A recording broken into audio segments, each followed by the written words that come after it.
नमस्कार good morning. आज December 18 तारिख गुरुवार। आज दिन भरी अनेक बड़ गुरुत्वपूर्ण खबर गुड़िक आसीचे। तेबे आसंतु आज सकाळ आसीथिबा 20टी बड़ खबर उपरे नजर पकाइबा। नंबर 1 ब्रह्मपुर जयपुर 6 लेन विशिष्ट रास्ता पाई 6000 कोटी टंका घोषणा कले मुख्यमंत्री। गंजाम और ब्रह्मपुर सहर हेउचे दक्षिण ओडिशार प्राण केन्द्र। ओडिशार विकास पाई गंजाम जिलार विकास अति जरूरी। तेणु ब्रह्मपुर सहर निकटवर्ती अंचल रे जोगाजोगर विकास पाई 10टी गुरुत्वपूर्ण रास्ता निर्माण कराजिबो। एथिपाई 52 कोटी 17 लाख टंका खर्च कराजिबो बोली मुख्यमंत्री कहिसंती। अन्यपटे ब्रह्मपुरରୁ सीधासड़क जयपुर को संजोग करने को 6 लेन विशिष्ट रास्ता निर्माण कराजिबो, जेउथिपाई 6000 कोटी टंका खर्च कराजिबो। एथिपाई प्रक्रिया जारी रहिछि बोली गतकाली मुख्यमंत्री कहिसंती। नंबर 2 प्रतिष्ठा दिवस रे बड़ घोषणा करिवे नवीन। डिसेम्बर 26 तारिख को नहीं राज्य राजनीति रे चर्चा। यही दिन बीजेडी प्रतिष्ठा दिवस दलर सुप्रीमो नवीन पट्टनायक एक बड़ घोषणा करि पारंती। एने चर्चा चलीचे। नवीन को राजनैतिक उत्तराधिकारी और दलर द्वितीय लाइन लीडर को नहीं गत किछि दिन हेबो चर्चा चलीचे। तेबे प्रतिष्ठा दिवस रे नवीन निष्पत्ति कोन नेबे एहाकु नहीं चर्चा हेउचे।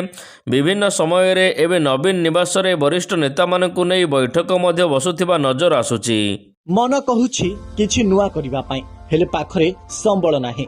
तेबे व्यस्त हुंतु नाही। मधुलिका एंटरप्राइजेस एबे बुझिबो आपनक मन कथा। क्षुद्र शिल्प ठारु नै मध्यम शिल्प पई सुलभ मूल्य रे जोगाई देबो समस्त प्रकार मेसिन और रॉ मटेरियल, जहाकु नै आपण सहज रे आरंभ करि परिबे नुआ एक व्यवसाय। अधिक जानिबा पई आज ही कॉल करंतु। नंबर 3 स्वर्गद्वार रे बढ़ुची शव संख्या मिलुनी काठ। स्वर्गद्वार रे शव सत्कार लगे एबे गहली लगिलाणी। प्रतिदिन शताधिक अंतिम संस्कार करा जाउचे। तेबे गत सोमवार दिन रेकर्ड भांगिचे। सोमवार दिन शव सत्कार 24 घंटा मध्य 136 शव सत्कार करा जाइचे। यह स्वर्गद्वार इतिहास रे सर्वकालीन रेकर्ड। गत मासरे गोटिए दिन रे सर्वाधिक 122टी शव मध्य सत्कार करा जाइथिला। एथिपाई एबे काठर अभाव देखा देउचे। तेबे आगको शव संख्या बढ़िवा सहित काठर अभाव अधिक जटिल करिपारे। नंबर 4 डिसेम्बर 26 रु 1 घंटा बंद रहिबो ओपीडी सेवा। एभली घोषणा करिसंती ओडिशार डाक्तरी सेवा संघ। मुख्यमंत्री मोहन चरण माझी एवं स्वास्थ्य मंत्री मुकेश महालिंग को दाबीपत्र प्रदान करिबार 1 वर्षरू अधिक समय बीती जाइथिले मध्य राज्य सरकार स्वास्थ्य सेवा व्यवस्था को सुदृढ़ करिबा पई आवश्यक पदक्षेप नै नाहांती।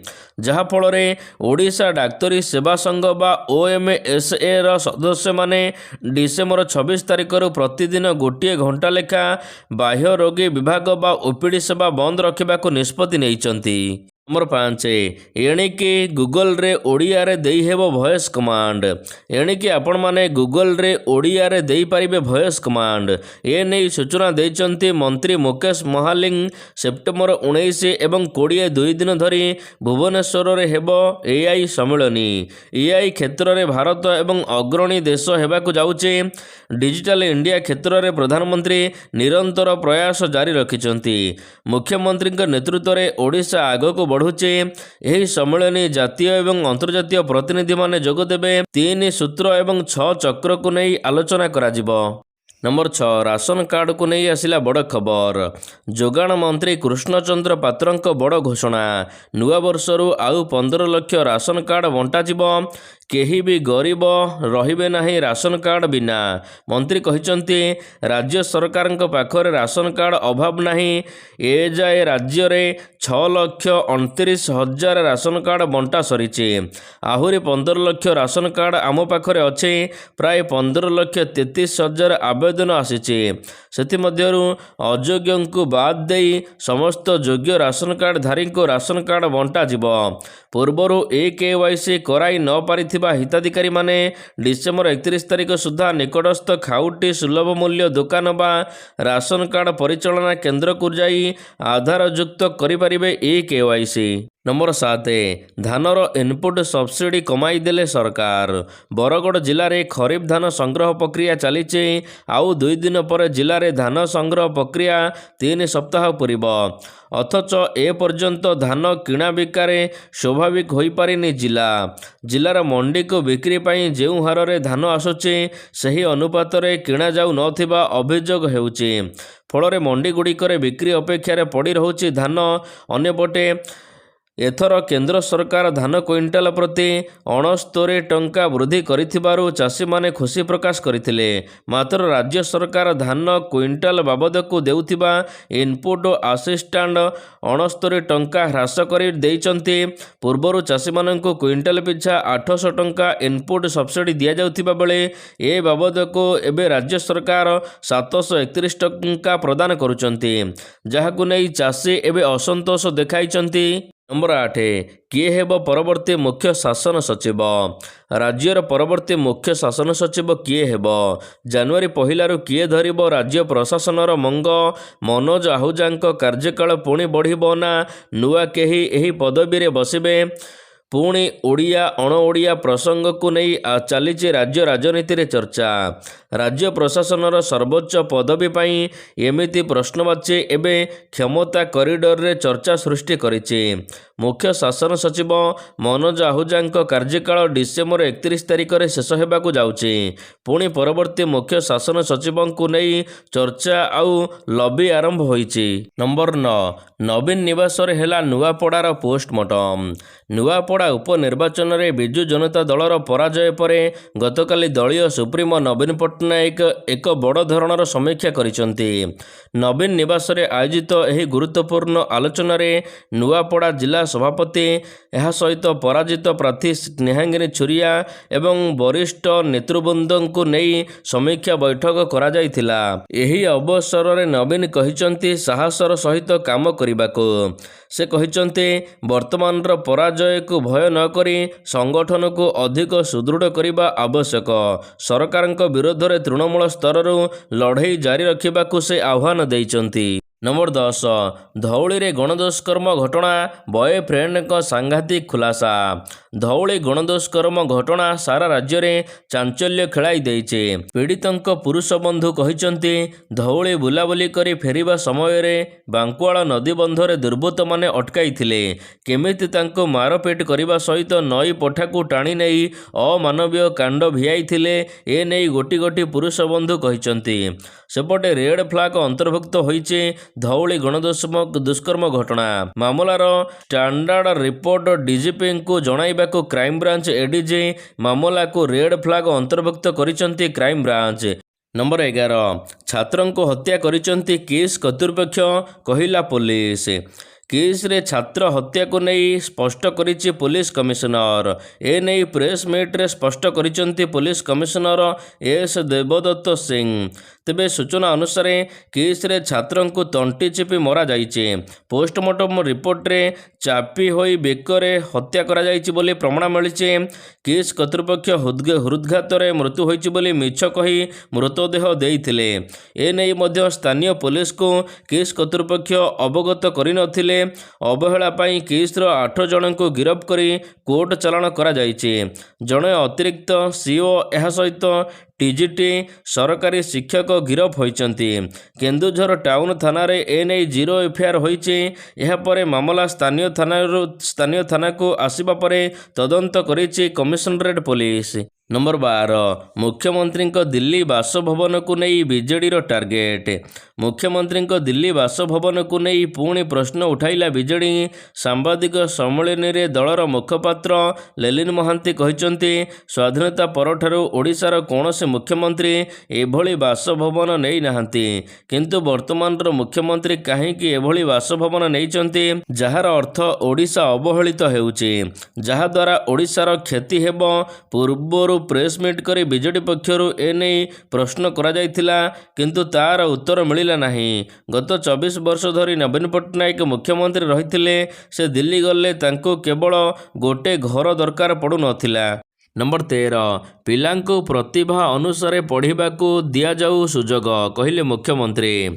ଆମ ସରକାର ରାଜ୍ୟରେ ପିଲାମାନଙ୍କର ସାମଗ୍ରିକ ବିକାଶ ପାଇଁ ନୂତନ ଶିକ୍ଷାନୀତି 2020 ସହିତ ଗୋଦାବରୀଶ ମିଶ୍ର ଆଦର୍ଶ ପ୍ରାଥମିକ ବିଦ୍ୟାଳୟ ଯୋଜନା ଓ ଶିଶୁ ବାଟିକା ଭଳି ଅନେକ ଦୂରଦୃଷ୍ଟି ସମ୍ପନ୍ନ ପଦକ୍ଷେପ ନେଇଛନ୍ତି। ଏହି ଅବସରରେ ମୁଁ ଅଭିଭାବକମାନଙ୍କୁ ଅନୁରୋଧ କରୁଛି ଯେ ପିଲାମାନଙ୍କୁ କେବଳ ଡାକ୍ତର କିମ୍ବା ଇଞ୍ଜିନିୟର ହେବାର ପ୍ରତିଯୋଗିତା ନ ପକାଇ ସେମାନଙ୍କୁ ସେମାନଙ୍କ ପସନ୍ଦ ଓ ପ୍ରତିଭା ଅନୁସାରେ ପଢ଼ିବାକୁ ସୁଯୋଗ ଦିଆଯାଉ ବୋଲି ମୁଖ୍ୟମନ୍ତ୍ରୀ କହିଛନ୍ତି। ନମ୍ବର 14 ସରିଗଲା 1,69,00,000 ହୋଇପାରିଲାନି ନବୀକରଣ। ଅଧାପନ୍ତରିଆ ନାରାୟଣୀ ମନ୍ଦିର କୋଟି କୋଟି ଟଙ୍କା ସରୁଛି ହେଲେ କାମ ଆଗେଇ ପାରୁନି। ଫଳରେ ପୁନରୁଦ୍ଧାର କାମ ଅଧାରେ ଅଟକି ମନ୍ଦିର ପରିସର ଅସଜଡ଼ା ହୋଇ ପଡ଼ି ରହିଛି। କାମ କେବେ ସମ୍ପୂର୍ଣ୍ଣ ହେବ ଏହା ମଧ୍ୟ ଠିକ୍ ନାହିଁ। ଫଳରେ ପର୍ଯ୍ୟଟକମାନେ ମୁହଁ ଫେରାଇବାରେ ଲାଗିଛନ୍ତି। ଗଞ୍ଜାମର ପ୍ରମୁଖ ଶକ୍ତିପୀଠଙ୍କ ମଧ୍ୟରୁ ଅନ୍ୟତମ ଖଲ୍ଲିକୋଟର ନାରାୟଣୀ ମନ୍ଦିର, ଯେଉଁଠାରେ 1,69,00,000 ଟଙ୍କା ବ୍ୟୟବରାଦ ହୋଇଥିଲା ଉନ୍ନତୀକରଣ କରିବାକୁ 2023ରୁ କାମ ଆରମ୍ଭ ହୋଇଥିଲା, କିନ୍ତୁ ବର୍ତ୍ତମାନ ସୁଦ୍ଧା ପୁନରୁଦ୍ଧାର କାମ ସରିନି। ନମ୍ବର 15 ମହମ୍ମଦ ମୋକିମଙ୍କୁ କଂଗ୍ରେସରୁ ବହିଷ୍କାର ପ୍ରସଙ୍ଗରେ ମୁହଁ ଖୋଲିଲେ ବିଧାୟିକା ସୋଫିଆ ଫର୍ଦୋସ। ମୋକିମଙ୍କୁ କଂଗ୍ରେସ ବହିଷ୍କାର ପ୍ରସଙ୍ଗ ଏବେ ମୁହଁ ଖୋଲିଛନ୍ତି ତାଙ୍କ ଝିଅ ତଥା ବାରବାଟୀ କଟକ ବିଧାୟିକା ସୋଫିଆ ଫର୍ଦୋସ। ସେ କଂଗ୍ରେସ ସହିତ ଅଛନ୍ତି ଓ ରହିବେ ବୋଲି ଫର୍ଦୋସ କହିଛନ୍ତି। କଂଗ୍ରେସରେ ରହି କାର୍ଯ୍ୟ ଜାରି ରଖିବେ ବୋଲି ସୋଫିଆ କହିଛନ୍ତି। ତେବେ ବାପାଙ୍କ ସହିତ ରହିବା କଥାକୁ ସେ ଏଡ଼ାଇ ଦେଇଛନ୍ତି। ନମ୍ବର 16 ଆକ୍ସନ ମୋଡ଼ରେ ଶିଶୁ ସୁରକ୍ଷା ଆୟୋଗ। ରାଜଧାନୀର ଏକ ଘରୋଇ ବିଦ୍ୟାଳୟରେ ଛାତ୍ର ମୃତ୍ୟୁ ଘଟଣା। ଶିଶୁ ଅଧିକାର ସୁରକ୍ଷା ଆୟୋଗଙ୍କ ତନାଘନା। ଘଟଣାସ୍ଥଳରେ 5 ଜଣିଆ ଟିମ୍ ଅନୁଧ୍ୟାନ କରୁଛନ୍ତି। ନବମ ଶ୍ରେଣୀ ଛାତ୍ର ହତ୍ୟା କରିଛନ୍ତି 3 ସହପାଠୀ। ଗତ 12 ତାରିଖରେ ତଣ୍ଟି ଚିପି ହତ୍ୟା କରିଥିଲେ 3 ଅଭିଯୁକ୍ତ। ଗତକାଲି ବିଳମ୍ବିତ ରାତିରେ ପୋଲିସ 3 ଜଣ ନାବାଳିକଙ୍କୁ ହେଫାଜତକୁ ନେଇଛି। ସେମାନଙ୍କୁ ସୁଧାର ଗୃହକୁ ପଠାଇ ଦିଆଯାଇଛି। 3 ଛାତ୍ର ମୟୂରଭଞ୍ଜ ଜିଲ୍ଲାର। 17 ସ୍ଥାନାନ୍ତର କର କାରାଗାର। ମାଲକାନଗିରି ଜିଲ୍ଲାରେ ପୁଣି ଅସନ୍ତୋଷ। ସହର ମଧ୍ୟରୁ ସ୍ଥାନାନ୍ତର କର କାରାଗାର, ଏପରି ଦାବି ଉଠିଛି ମାଲକାନଗିରି ଜିଲ୍ଲାରୁ। ମାଲକାନଗିରି ଜେଲ୍ କର୍ତ୍ତୃପକ୍ଷ ଜେଲ୍ ପାଖ ଆଖରେ ଥିବା ବସ୍ତି ବାସିନ୍ଦାଙ୍କୁ ଉଚ୍ଛେଦ ଲାଗି ପୌର ପରିଷଦକୁ ପତ୍ର ଲେଖିବା ପରେ ଜନବସତି ଅଞ୍ଚଳରୁ ଜେଲ୍ ସ୍ଥାନାନ୍ତର କରିବାକୁ ଦାବି କରିଛନ୍ତି ମାଲକାନଗିରି ଜିଲ୍ଲାର ସହର ବାସିନ୍ଦା। ନମ୍ବର 18 BS4 ନୂଆ ଗାଡ଼ି ଚଲାଇବାକୁ ଅନୁମତି। ଦିଲ୍ଲୀରେ କଲବଲ କଲାଣି ବାୟୁ ପ୍ରଦୂଷଣ। ବାୟୁ ଗୁଣବତ୍ତା ବିପଦ ସଂକେତ ସ୍ତର ପାର କରିବା ପରେ ଏବେ ଘନ କୁହୁଡ଼ି ଚାରିଆଡ଼େ। ତେବେ ଏହାକୁ ଆଖିଆଗରେ ରଖି ସୁପ୍ରିମକୋର୍ଟ 10 ବର୍ଷର ପୁରୁଣା ଡିଜେଲ ଏବଂ 15 ବର୍ଷର ପୁରୁଣା ପେଟ୍ରୋଲ ଯାନକୁ ନେଇ ପୂର୍ବରୁ ଦେଇଥିବା ଆଦେଶକୁ ସଂଶୋଧନ କରିଛନ୍ତି। ନୂତନ ଆଦେଶରେ ସୁପ୍ରିମକୋର୍ଟ କହିଛନ୍ତି ଦିଲ୍ଲୀ NCRରେ କେବଳ BS4 ଏବଂ ନୂତନ ଯାନଗୁଡ଼ିକୁ ଛଡ଼ାଯିବ। ସଂଶୋଧିତ ଆଦେଶରେ BS3 ଯାନଗୁଡ଼ିକୁ ବାଦ୍ ଦିଆଯାଇଛି। ନମ୍ବର 19 ସ୍କୁଲ କଲେଜ ପିଲାଙ୍କୁ ପ୍ରେମାନନ୍ଦ ଜୀଙ୍କ ଚେତାବନୀ। ଆଜିକାଲି ସ୍କୁଲ ପିଲା ହୁଅନ୍ତୁ ବା କଲେଜ ପିଲା ହୁଅନ୍ତୁ କି ଅଫିସରେ କର୍ମଚାରୀ, ସବୁଠି ଦ୍ୱିୟର୍ଥ ବୋଧକ ଶବ୍ଦ ବ୍ୟବହାର କରିବାରେ ସମସ୍ତେ ଯେପରି ମାହିର ହୋଇଗଲେଣି। ପାଟିରୁ କିଛି ମଜା କଥା ବାହାରିଲେ ଏଥିରେ ଶତ୍ରୁ କଟିବେ ଏବଂ ବାହାରିଲେ କଟୁ କଥା ଶତ୍ରୁ ବଢ଼ିବେ। ଅଶାଳୀନ ଭାଷାରେ ପରସ୍ପରକୁ ଥଟ୍ଟା ମଜା କରିବାରେ ଏବେ ଗୋଟେ ଟ୍ରେଣ୍ଡ ଚାଲିଛି, କିନ୍ତୁ ଏହା ଛାତ୍ର ସମାଜ ପାଇଁ ବିପଦ ଏବଂ ଛାତ୍ରମାନଙ୍କ ଭବିଷ୍ୟତକୁ ନଷ୍ଟ କରିଦିଏ। ଏଭଳି ଚେତାଇଛନ୍ତି ବୃନ୍ଦାବନର ସନ୍ଥ ପ୍ରେମାନନ୍ଦ ଜୀ ମହାରାଜ। ନମ୍ବର 20 ଟୋଲ ପ୍ଲାଜାରେ ଜଗିବ AI। ଟୋଲ ପ୍ଲାଜାରେ ଲାଗିବ AI। 2026 ଶେଷ ସୁଦ୍ଧା ସାରା ଦେଶରେ ଆସିବ ଆଡଭାନ୍ସ ଟେକ୍ନୋଲୋଜି ବା AI। ନୀତିନ ଗଡ଼କରୀ ଏନେଇ ସୂଚନା ଦେଇଛନ୍ତି। କେନ୍ଦ୍ର ସଡ଼କ ପରିବହନ ଏବଂ ରାଜପଥ ମନ୍ତ୍ରୀ କହିଛନ୍ତି 2026 ଶେଷ ସୁଦ୍ଧା ସାରା ଦେଶରେ ଏବେ AI ପ୍ରଚଳିତ ରାଜପଥ ପରିଚାଳନା ପ୍ରଯୁକ୍ତିବିଦ୍ୟା କାର୍ଯ୍ୟକାରୀ କରାଯିବ, ଯାହାଦ୍ୱାରା ଯାତ୍ରୀମାନଙ୍କୁ ଟୋଲ ପ୍ଲାଜାରେ ଆଉ ଅପେକ୍ଷା କରିବାକୁ ପଡ଼ିବ ନାହିଁ। ନମ୍ବର 21 ପ୍ରଦୂଷଣ ସହରରେ ଘନ କୁହୁଡ଼ି ପାଇଁ ବାତିଲ ହେଲା T20 ମ୍ୟାଚ୍। ଗତକାଲି ଟିମ୍ ଇଣ୍ଡିଆ ଦକ୍ଷିଣ ଆଫ୍ରିକା ମଧ୍ୟରେ T20 ସିରିଜର ଚତୁର୍ଥ ମ୍ୟାଚ୍ ଲକ୍ଷ୍ନୌରେ ଭାରତ ରତ୍ନ ଅଟଳ ବିହାରୀ ବାଜପେୟୀଙ୍କ ଷ୍ଟାଡିୟମରେ ଖେଳାଯିବାର ଥିଲା। ମାତ୍ର ମ୍ୟାଚ୍କୁ ବାତିଲ କରାଯାଇଛି। ଟିମ୍ ଇଣ୍ଡିଆ ଏହି ମ୍ୟାଚ୍ରେ ଟସ୍ ଜିତି ପ୍ରଥମେ ବୋଲିଂ କରିବାକୁ ନିଷ୍ପତ୍ତି ନେଇଥିଲା। ମ୍ୟାଚ୍ କିନ୍ତୁ ହୋଇପାରିଲା ନାହିଁ। ଗତକାଲିର ମ୍ୟାଚ୍ ବେଶ୍ ଗୁରୁତ୍ୱପୂର୍ଣ୍ଣ ଥିଲା, କିନ୍ତୁ ଘନ କୁହୁଡ଼ି ଯୋଗୁଁ ଷ୍ଟାଡିୟମରେ ଖେଳ ହୋଇପାରି ନଥିଲା, ଯାହାଦ୍ୱାରା ଖେଳକୁ ବାତିଲ କରାଯାଇଛି।